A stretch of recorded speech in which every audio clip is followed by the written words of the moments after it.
Right. Yesterday our discussion was about nucleophilic addition on carbonyl groups, especially with HCN. HCN is not a good nucleophile because it does not have enough or sufficient amount of CN minus concentration. So to increase that, we usually add some basic solution and we will get CN minus, which is a good nucleophile, which will make a contact with aldehydes or ketones, by which we will get products known as cyanohydrins. Okay, cyanohydrins are very useful, especially to get lactic acid and all the derivative of that. So both in acidic hydrolysis or a basic hydrolysis, cyanides will form carboxylic acids. What are the best carbonyls which can give cyanohydrins here? If you check out any form of aldehyde, ketone, formaldehyde with aromatic withdrawing group or donating group, all of them will give cyanohydrin formation. If you have a ketone, right, with methyl group or an ethyl group here, then the yield would be poor. But for both phenyl groups, in either of the case, what we call it as benzophenone, the reaction of cyanohydrin is hardly seen. Then, while making the reaction with aromatic aldehydes, we need to take care one thing, that along with this addition product, we might also get a condensation product known as benzoin condensation. So when cyanide attacks on carbon here, first we will get this intermediate, and we also realize that this reaction can go backwards also, because this O minus can close as a double bond and Cn minus will leave. Nevertheless, what we are doing on adding water, we are expecting this cyanohydrin to form. But at the same time, if you see, oxygen can extract this proton and become OH. So this hydrogen transfer will take place on oxygen, creating a carb anion here. And this carb anion will act like a nucleophile, attacks on the second mole of aldehyde, benzaldehyde, and that gives this compound. And this O minus will extract proton from here, so to facilitate the leaving nature of cyanide. So O will make a double bond formation here and cyanide will leave, and we will get this product, what we call it as the benzoin. Okay. So this is what has been observed. We will come across benzoin condensation again when we discuss all the condensation reactions in the next week. Going ahead, we have one special case here when you have alpha beta unsaturated. This is an alpha beta unsaturated carbonyl compounds. In case of alpha beta unsaturated carbonyl compounds, right, we can get 1,2 addition or 1,4 addition, which means addition can happen here and here. So H plus will get added here and cyanide will get added here. So then that is 1,2 addition. Instead, if H plus gets added here, cyanide gets added here, right? If it gets added here, this is 1,2 addition or this is 1,4 addition. So we might get both products, and it is a part of discussion next week about how we can get which one to be major or minor, which is thermodynamically favored and which is kinetically favored. Anyways, if we use, instead of HCN, if we use trimethyl silyl cyanide, this strictly gives 1,2 addition only with C double bond with alpha beta unsaturated aldehydes or ketones. Alright. So here we will see, normally if we make a reaction with trimethyl silyl cyanide, we will get this as oxygen will take away, oxygen will donate lone pairs to silicon here, releasing out that cyanide, and Cn minus will attack from here as a nucleophile to carbon, and we would get this. On hydrolysis, we will get cyanohydrin. Okay. Even if you have even if you have an alpha beta unsaturated, the reaction is always seen at 1,2 addition only. We will not get into too much of discussion as on this because this is not in our syllabus, but sometimes there might be a reaction that might be given with this instead of HCN. So you should be able to recognize it will always go for 1,2 addition. Okay. Now today our main discussion would be about reaction with NHSO3, that is sodium bisulfite. Sodium bisulfite usually exists in this form. In case if you want to increase the concentration, we might add little bit of base to that so that we can get SO3 2 minus. And this SO3 2 minus is the one which will act like a nucleophile for addition reactions here. Got it? So this SO3 2 minus here, right, will attack on this carbon as a nucleophile. Okay. It is also seen that even without the presence of OH minus, the lone pair present on oxygen can extract the proton first from HSO3 minus. Okay, and that would be more like an acid base reaction, increasing the SO3 2 minus concentration. Got it? Now once you get SO3 2 minus concentration, one thing, it is bulky nucleophile, and this is the rate determining step. As the reaction starts, we would be expecting a product of salt here as RCOH H and SO3 minus Na plus. Okay. Now this is called the bisulfate adduct, which is a white color precipitate. So this is also used as a confirmation test for identifying aldehydes and ketones. Okay, but does all aldehydes and ketones give the reaction? Not so much. Only certain types of ketones will give this reaction. Rest all the aldehydes will give this reaction. In the when it comes to ketones, this white PPT yield is mostly observed only with the ketones with methyl group. Okay. In case if you have any ethyl group, got it, then the reaction is not seen. Got it? So which means this R could be either a simple straight chain of alkyl group, methyl, ethyl, propyl, but one side of the carbon, just like in iodoform reaction, we have to have methyl group only, especially when you are thinking about ketones. On the other hand, if you check out, even if it is isopropyl on one side, then the reaction will start, the reaction will inhibit here, or it would start ceasing or stopping down. We will hardly get any white PPT here. If it becomes stirred, it would become even difficult. Two ethyl groups will also be difficult.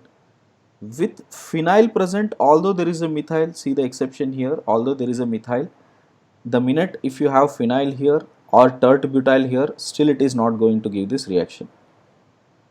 Okay. So you should be able to identify that only simple methyl ketones will give this reaction, that too straight chain. The minute if you have branches, they will not give this reaction. This will never give the reaction. All the aldehydes, whether they are tertiary butyl or phenyl, they all will still give the reaction. So basically here the steric factor plays a very important role. Alright.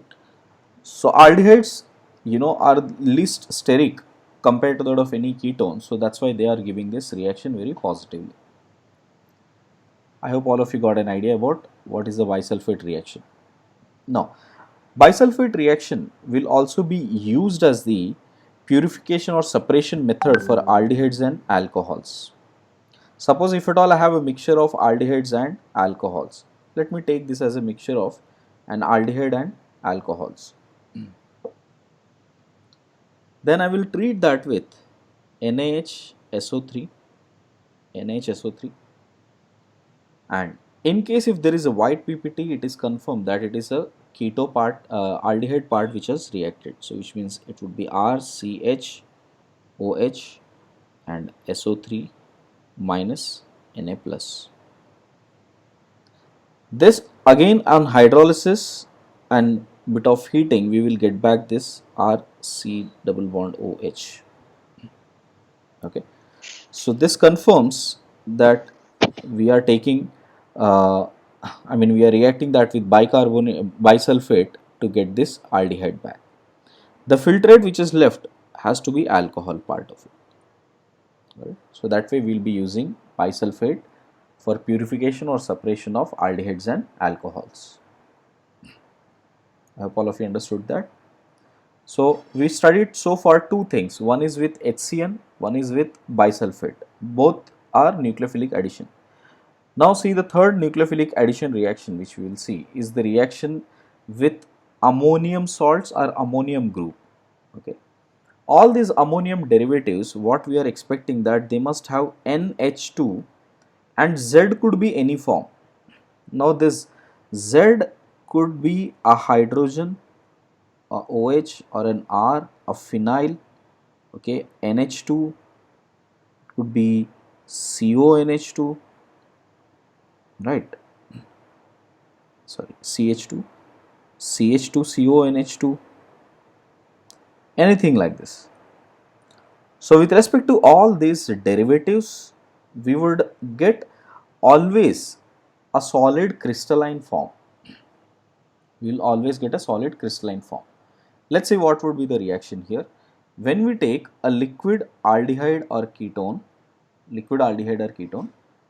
in the presence of any ammonia derivative with Z, but the demand here is we should have at least 2 hydrogens of it. So we cannot take secondary amines. The reaction would be different in secondary amines.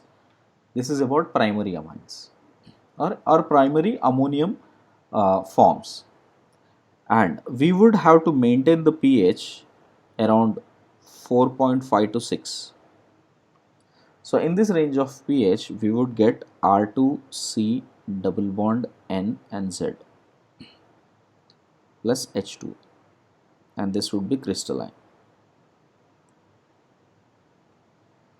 This is the overall reaction which you will see. Now let us understand what is happening here. First, nucleophilic addition has happened and then the elimination also took place in this reaction. How is that? Let's see. The lone pair present on oxygen will first extract proton from the solution as you are keeping it mildly acidic. That increases the delta positive charge on carbon. So the lone pair on nitrogen will attack on carbon, and that makes the formation of this. From here, the OH present on carbon will extract the proton from nitrogen, because this has become more like an ammonium form, and this would become OH2. The minute it becomes OH2, OH2 is a good leaving group, so NH2 will force with its lone pair to remove that H2O. So H2O is lost. So I hope you can see that first there is an addition reaction here and then there is an elimination reaction happened. So H2O has left. Then nitrogen still has a positive charge present on it, and I am using an acidic solution, so this H plus will be lost, nitrogen will take away its electrons, and finally we will get a product RCH double bond N and Z. So this is an important thing to remember, that we are getting C double bond N, and usually when you have C double bond N with any derivative substituted on nitrogen, they usually be colored and crystalline. Now while it is forming, correct, so it could give two geometrical isomers, got it. So which means this Z, if you check out, this Z could be adjacent to this R, or this Z could be opposite to this R. Okay. So we know that if you have this kind, we call it as anti. Usually anti would be minor, okay, and syn would be major,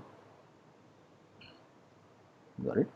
So more in like, if these two groups are opposite, we will get this as major product, okay.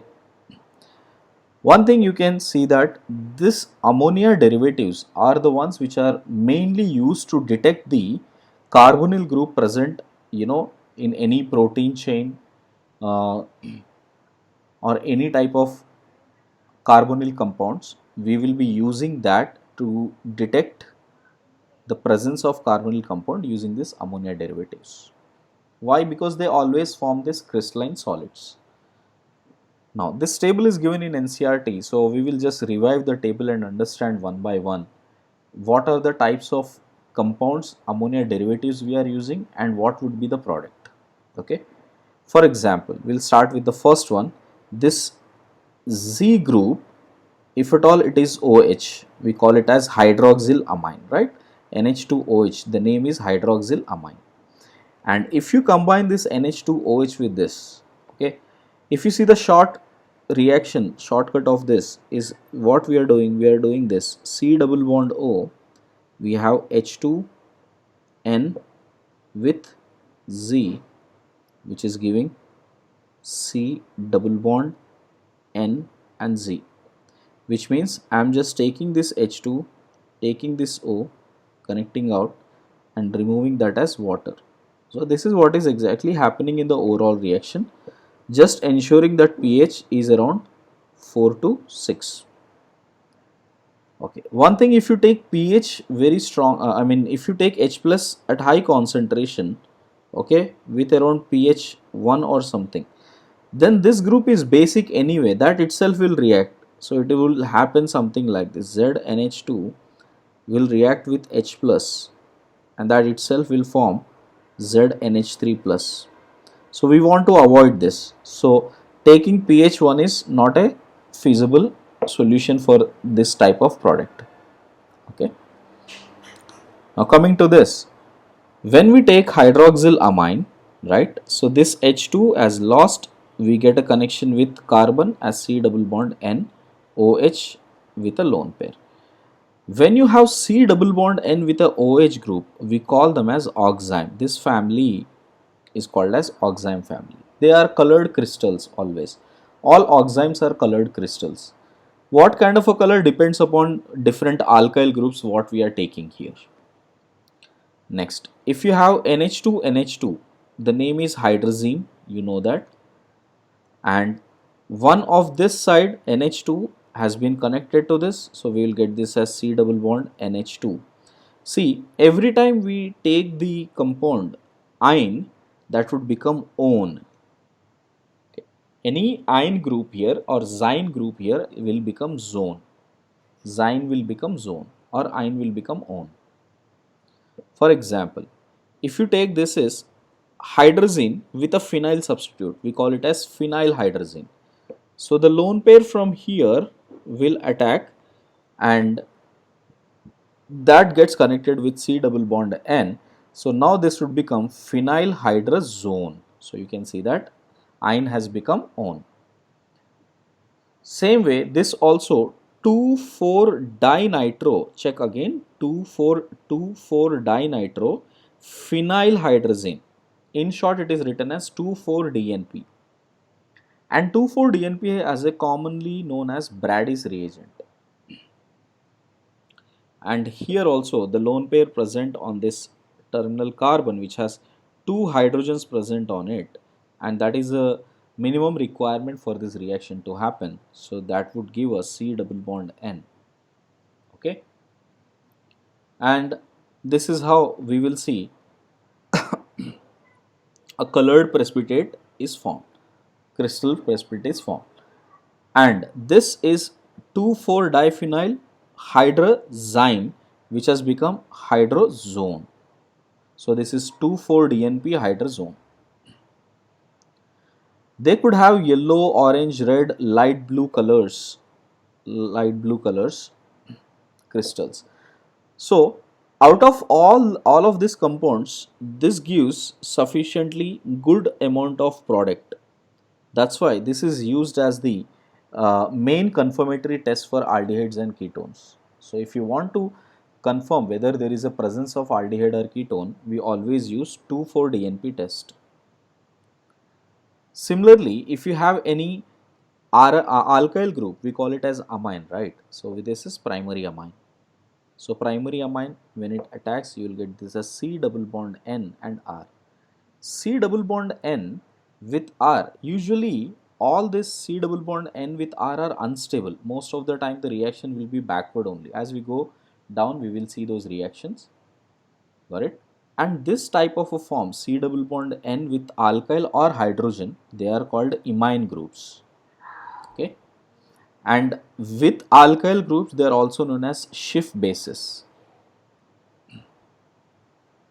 Suppose if you have secondary amine, okay, till the fifth part you have seen primary amines. Let me take one case as a secondary amine. In case of secondary amine, this hydrogen will anyway go, okay, and O double bond O will go from here. With nitrogen getting a positive charge, we will get something like this. Okay, got it. So this is like a iminium salt. Imine will become iminium salt, and that iminium salt is also known as enamine ion or enamine group. We will, as you go through the problems, we will see how this enamine is formed. En and amine, the combination is en and amine. Last one, if you see, this is called semi-carbazide, NH2, NH, double bond NH2. Now one thing you observe here, there is one NH2 on both the sides, but this NH2 is involved in resonance with C double bond O. So this is a weak nucleophile. Same is the case with this double bond. This is also involved in it. This is a weak nucleophile. This is the localized one, so the reaction will always happen from this nitrogen end. So that would get combined with C double bond N. So we will get this as C double bond N, NH, C double bond NH2. So semi-carbazide will become semi-carbazone. Okay. So these are all the products, own products. These are ion products, ion reactants. Okay, guys. The same table is given in NCERT, so you could no, but structures are not given, so just check out what would be the cases. Like I said, pH should be maintained in 4 to 6 range. If you maintain around 1 to 3 range, this reaction could take place. Okay. Now let me take you through one by one reaction here, especially when it comes to addition of NH2OH. Okay, this is both addition and elimination reactions. So I will directly write the product. So OH, this oxygen and hydrogen, they will both get combined to get the product as RH, C double bond N and OH, and these are oximes. This oxime is forming from an aldehyde, right? So it is also known as aldoxime.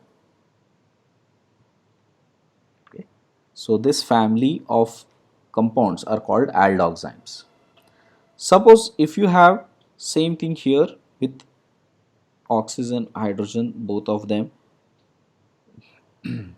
dehydrated here. So we will get this as R and R, C double bond N and OH.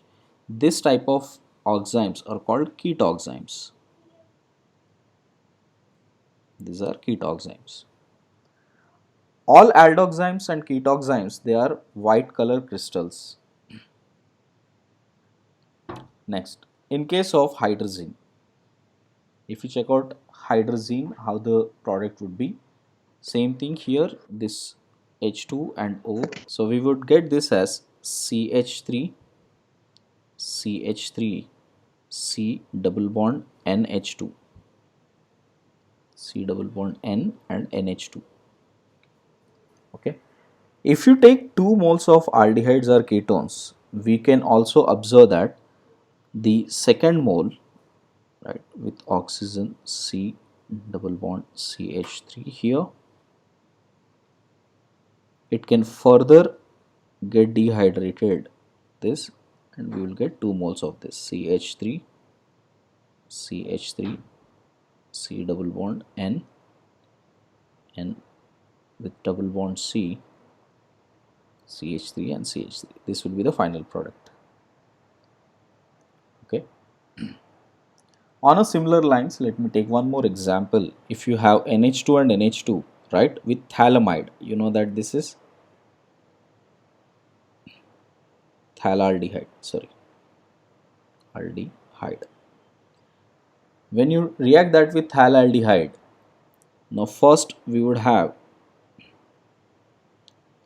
CH double bond N NH2 with lone pair here, and we'll have CH double bond O. So again this O and H2 will leave to form this as CH double bond N with a connection like this. Okay, that would be the product. This is with the oximes, this is with the hydrogens. Next, let us see if you react directly with ammonia. If you directly react with that ammonia, two hydrogens will get dehydrated with this oxygen, and we will remain this as RCH double bond NH. We have seen this is highly unstable in water because water would immediately react back here, got it, and will start removing out that ammonia back, got it. So this is highly unstable. So usually for the formation of imines we don't use this reaction. Okay, I guess that is clear. Now one important case is that instead of taking any regular aldehydes, if you take formaldehyde and then treat that with ammonia, okay, here it will undergo polymerization. First it would form HC double bond NH. Okay, this is what we will observe. Sorry, H2C double bond NH. Okay, and this will start getting polymerized. This, how many will have 4 moles of this first, got it, and another 2 moles of HCHO, and they both will undergo polymerization to form something like this, little bit like a face. Okay,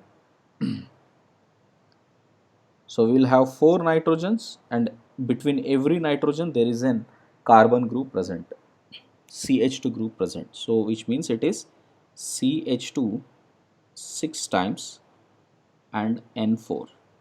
This is called erythropine. Okay. Erythropine can be used as an insecticide, got it, to kill insects and bacteria. The name is hexamethyl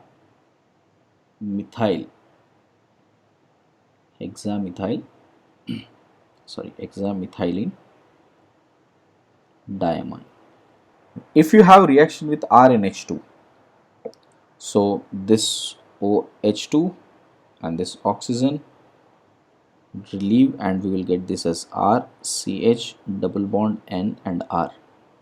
This is also an imine, but this is an N-alkyl imines. Okay, so N-alkyl imines, right? Similarly, we have NRCH double bond N. pH, if at all we have, so let me write this as pH NH2 here. So then these are called N-aryl imines. So usually when you have aryl, correct, so we use them as Schiff bases. We call them as Schiff bases in case if we have aryl groups on it. There is a certain use of Schiff bases. First we will go through the reaction and then I'll explain you the importance of Schiff bases. Okay, so what we have seen so far is all about the primary amines, right, how they are interacting with C double bond O. Suppose if you have semi-carbazide, what we can expect? Same thing, H2 from here, O from here, they will dehydrate and we get connected with R, C double bond N, NH, C double bond O, NH2, and this is what we call it as semi-carbazone.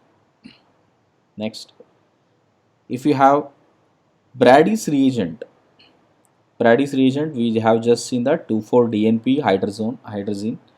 So this hydrazine, when you react here, we'll have H2 and this O will leave to get this. So what we get it as 2,4-DNP hydrazone.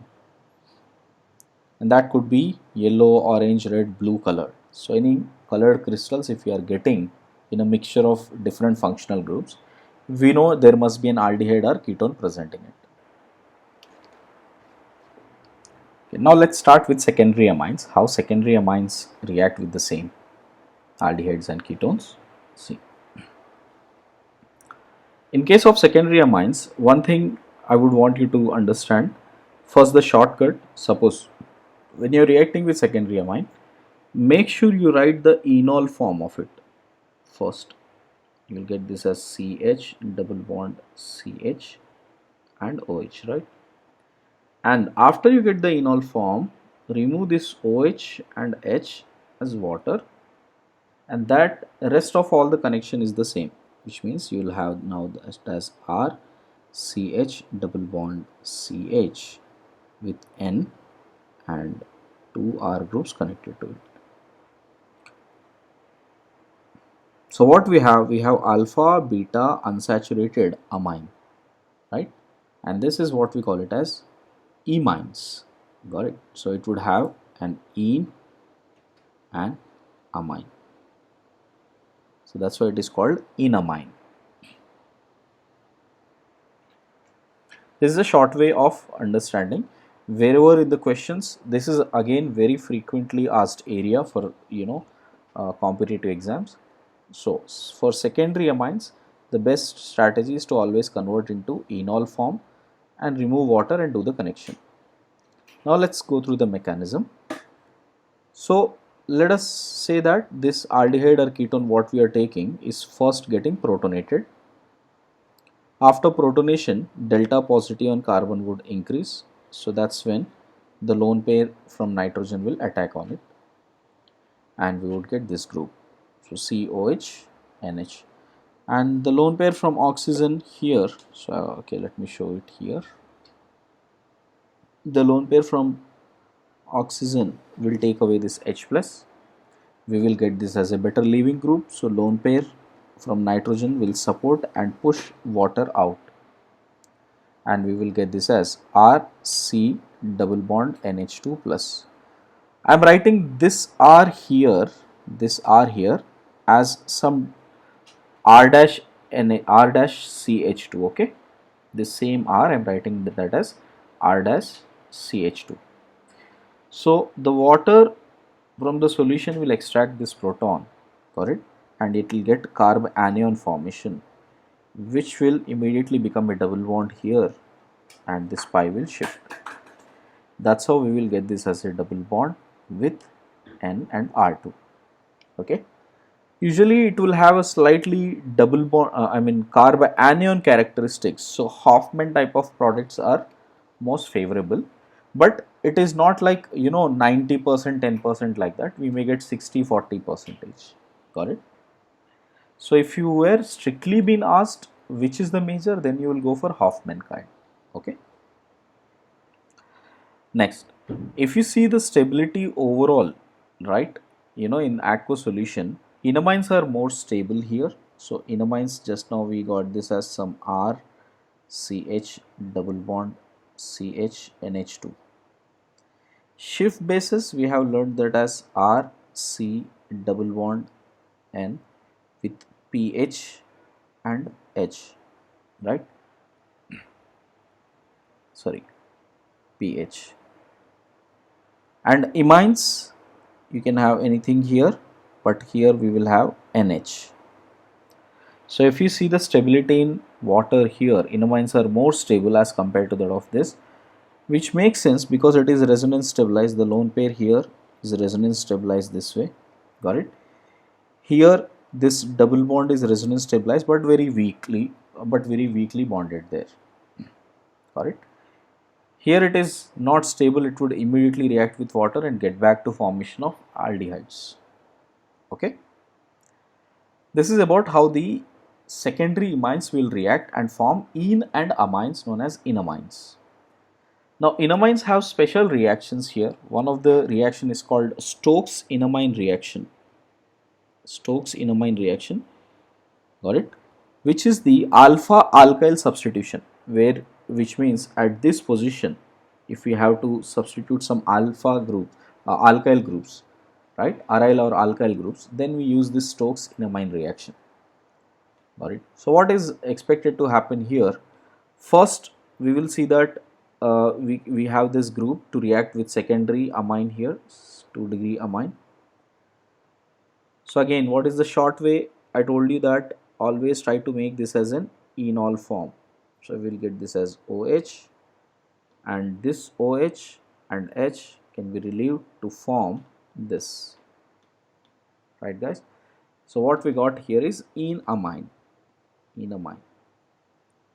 Once you get enamine, told you that this would always be resonance stabilized. So the minute there is any delta positive group, right, immediately this pi will attack as an SN2 mechanism here, relieving this X minus. Check this. Now when you attack here, you would get this group as Me here with plus charge, and we get R out.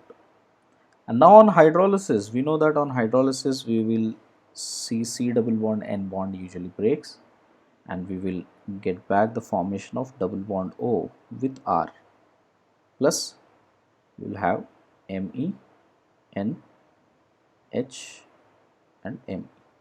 So this is what is formed.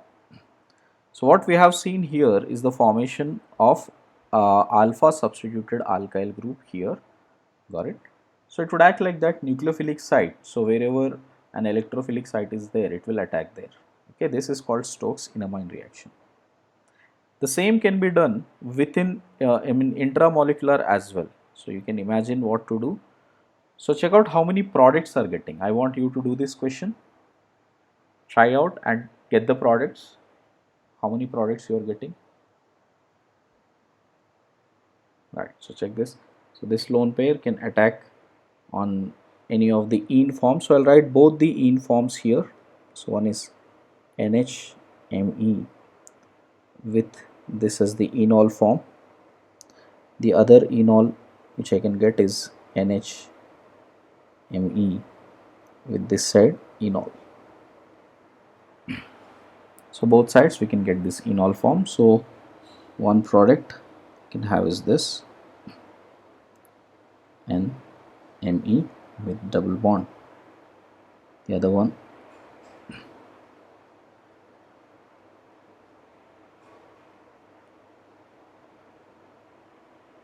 and Me with double bond here. So these are the two products you will get. All of you got that?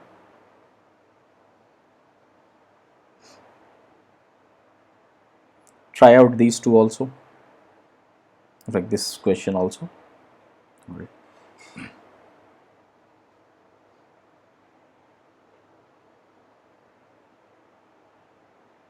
So when you react these two around pH 4 to 5, first you'll get A, and then on reaction with benzyl chloride we'll get B, and then hydrolysis we'll get C.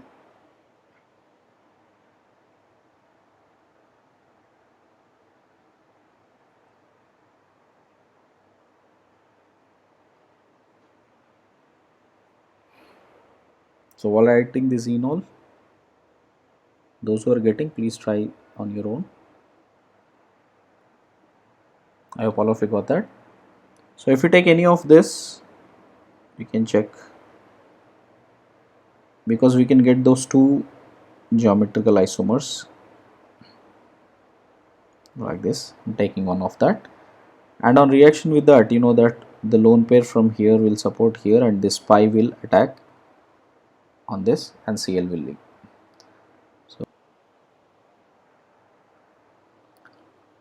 So we'll get this as C double bond O pH with N here like this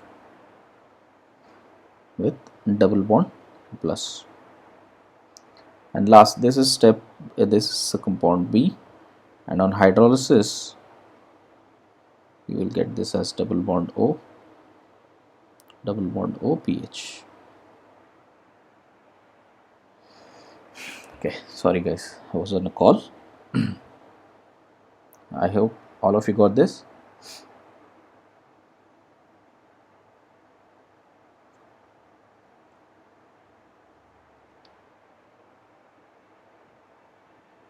So that's about how the secondary amine would react. Now let's see one more important concept known as Beckmann's rearrangement reaction. What is happening here? We are taking an oxime. We are taking an oxime, reacting that with any Lewis acid. For that matter, it could be PCl5, PCl3, BF3, SbCl5, LCl3, any of them, even H plus also. So if you take any of this, H plus as well, right? So the lone pair on oxygen will always combine with the empty orbitals, and this entire group will become a good leaving group. Got it? It would become a good leaving group. On that, this leaving group, when this leaving group is ready to leave, at the same time there would be an alkyl migration seen. This alkyl migration is seen, and once you get that alkyl migration, we will have this R. I'm taking this as R1, so we will get this as R1C double bond O. Basically, again on hydrolysis here, water will get added and it will become double bond O, NH and R2. So what we are getting is an amide. Okay, so from oxime with an alkyl migration, we will get a product of amide. So that is what is Beckmann's rearrangement is. Now let us follow through the mechanism what might be happening. First, the lone pair on oxygen will combine with this Lewis acid, becomes OH2 plus, and this R2 will combine will migrate on nitrogen, and this group will leave. So we would get something like this: R1 C positive double bond N R2. This would be, if you see that, this would be resonance stabilized because we'll have R1 as it has lone pair. You can get this as R1 C triple bond plus and R2. So this kind of a group is formed. I hope all of you clear with that. Then the lone pair from water would attack on this carbon. So we will get this as R C double bond N R2 with OH2 plus, and remove that H plus out because you are taking an acidic solution. So we will get this as an enol form, C double bond O and OH, which will become like a keto form with this N present, so which means it has become amide. So this is the overall reaction. The migration step is the slow step and RDS of the reaction. So migration depends upon two things: how good is the migrating aptitude of this group and how better this leaving group can be left. If the leaving group is also good, then also rate will increase, or if the migrating aptitude of R is better, then also it would increase the rate. Okay guys, check this. Now during the migration, one thing we need to see, it is a concerted step. So both these steps are happening simultaneously, which means the migration will be the best in case if a leaving group is going from here. Imagine this is the leaving group and it is going from this. Then the sigma star orbital of nitrogen would be on this side, which would be more exposed to the carbon which is anti to the leaving group, correct? So which means this alkyl group which is anti to the leaving group will make better migration as compared to that of this R group. So you always have to make sure that the leaving group and the migrating group should be always anti to each other. Got it? So now this, in sometimes it may happen that this may be a much better leaving group as compared but much better migrating group as compared to this R. But the geometrical position becomes very important. This R will only get migrated. So the anti-positioned leaving group and alkyl group will only seen to get migrated here. Okay. Let me show you through some examples here. Any doubts so far? Okay, check this. For instance, sorry, yeah, second.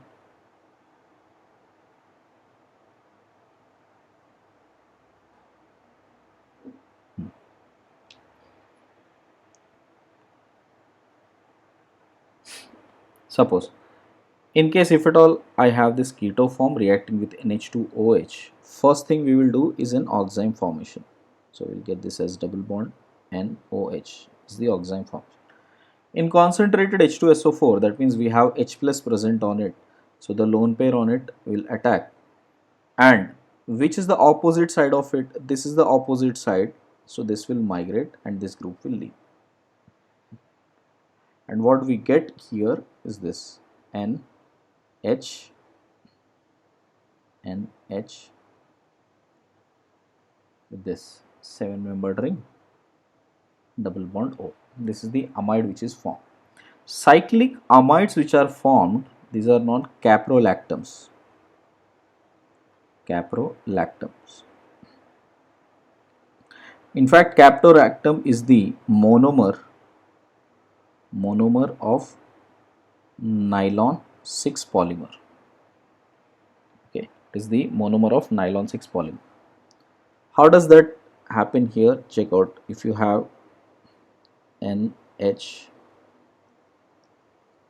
this double bond O, on hydrolysis, that amide group will open up and we will get this as double bond O here with OH on this side and CH2 5 times with NH group here.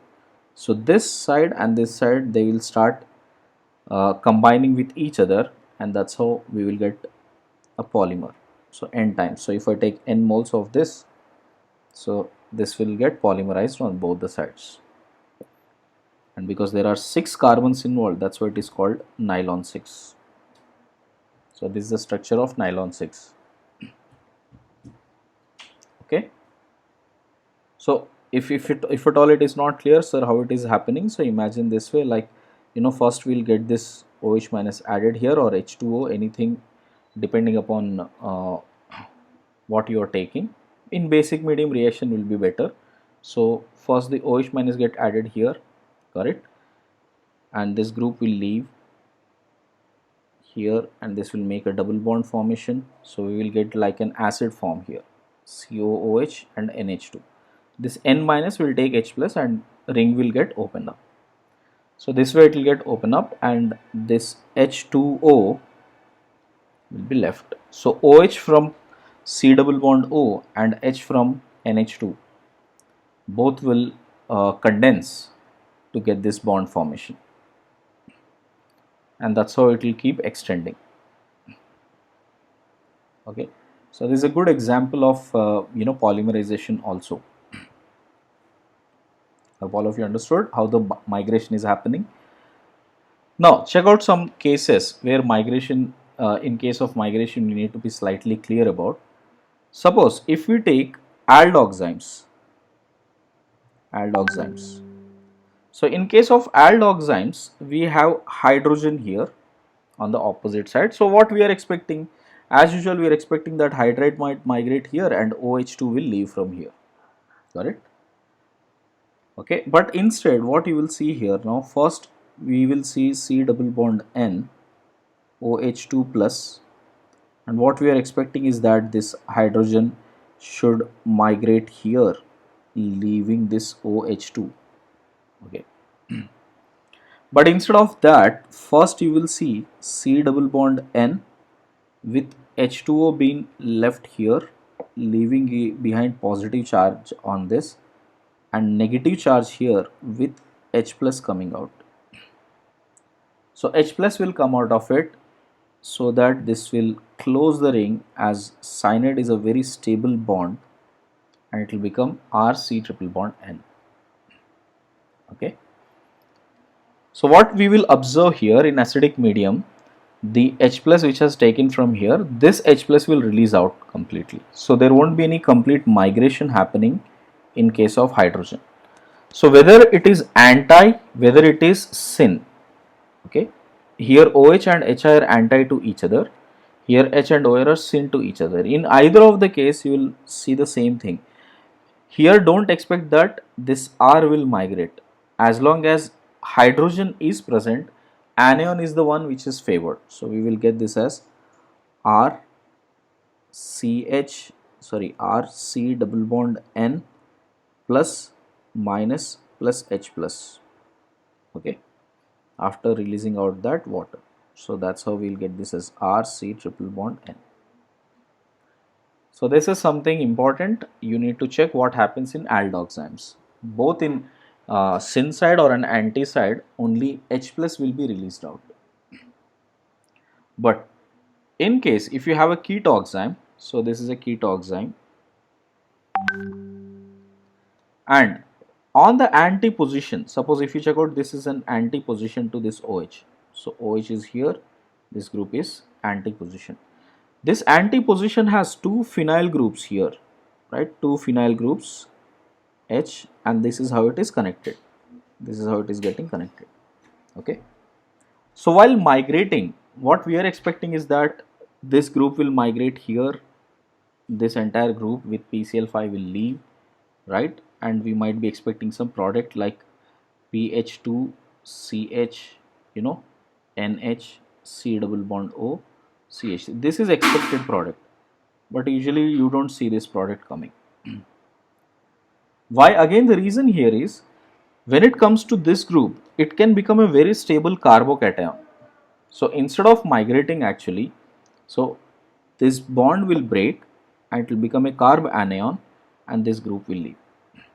And we will get this as PH CH2 plus, correct, plus CH3 C minus double bond N plus plus PCl5 OH minus. This is what you will have.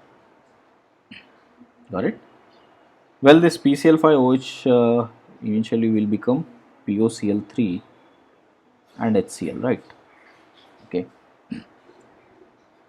So this we have chloride present in the solution, so that would attack and will become CH2Cl.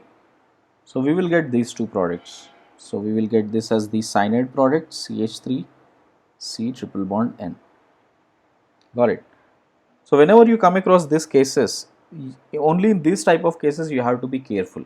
Okay, if the question is given the reverse way, like if it was like C double bond N OH and PH2CN and CH3 like this, then the normal reaction which we have to do, only in the case of hydrogen, both in syn and anti, you will see cyanide formation, but not in ketoxymes. In ketoxymes, it depends upon always what is there on anti position.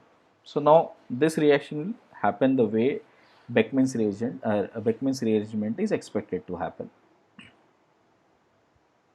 If that point is clear. Okay, so simple cases, let me again revise simple cases here. So if you have keto group and an aldehyde group, and I'm taking one equivalent, okay, I've written it here. So if I take one equivalent of that, then what would happen? Always the aldehyde is more reactive. So we will see here C double bond N, OH and H formation, correct? And with double bond O.